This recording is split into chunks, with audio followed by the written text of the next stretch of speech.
Bonjour Margot, bonjour à tous. La revue Franc-Tireur est en kiosque depuis hier et comme la semaine dernière, et parce que nous sommes jeudi, je suis à ce micro pour lire à vos auditeurs le billet que j'y signe et peut-être leur donner envie d'en lire plus. Mort d'avoir instruit. Il est entré dans ce lycée d'Arras. Il a 20 ans, c'est un ancien élève, un islamiste. Il a demandé à un prof d'histoire géo. Mohamed Mogouchkov a finalement frappé Dominique Bernard à la carotide de plusieurs coups de couteau, comme on s'acharne sur la possibilité d'une émancipation. Dominique Bernard était professeur de lettres, prof de français, comme on dit. Le tchétchène n'a pas fait trop de manières. Le français ou l'histoire, c'est le savoir qui ouvre les esprits, lutte contre les obscurantismes. L'ennemi de l'islamisme est un homme libre, une femme émancipée. La culture affranchie, le reste n'est que détail. Le terrorisme islamiste en veut à l'école laïque de la République parce qu'elle forme des individus ouverts, des adultes autonomes. Chaque professeur qui, de peur, tait dans ses cours les sujets formant l'autonomie de la pensée devient un totem victorieux de l'islamisme conquérant. Partout où le terrorisme islamiste frappe, ou qu'il veuille prendre le pouvoir dans le monde, il s'attaque au savoir, toujours, tout le temps.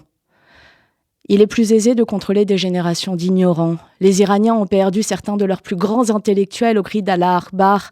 L'Afghanistan a vu les talibans prendre le contrôle des universités. Salman Rushdie y a laissé un œil et un bras. Samuel Paty, sa vie.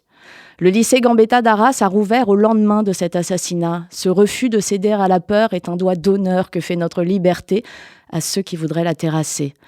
Les lois de 2004 et 2019 interdisent à la religion de se faire une place à l'école. Ces lois sont la plus stratégique des contre-offensives à l'islamisme. Désormais qu'un nouveau professeur est tombé, chaque personne qui pointe l'école laïque comme islamophobe doit savoir qu'elle est un allié objectif du terrorisme. Un frère des tueurs, chaque personne.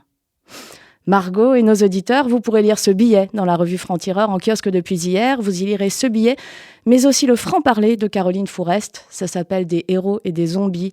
Elle y traite du courage de ceux qui, malgré les menaces islamistes et les critiques, continuent à défendre la laïcité, la liberté d'expression, le droit au blasphème et les valeurs de la République, mais aussi de ceux qui n'ont pas retenu les leçons de l'assassinat de Samuel Paty il y a 3 ans.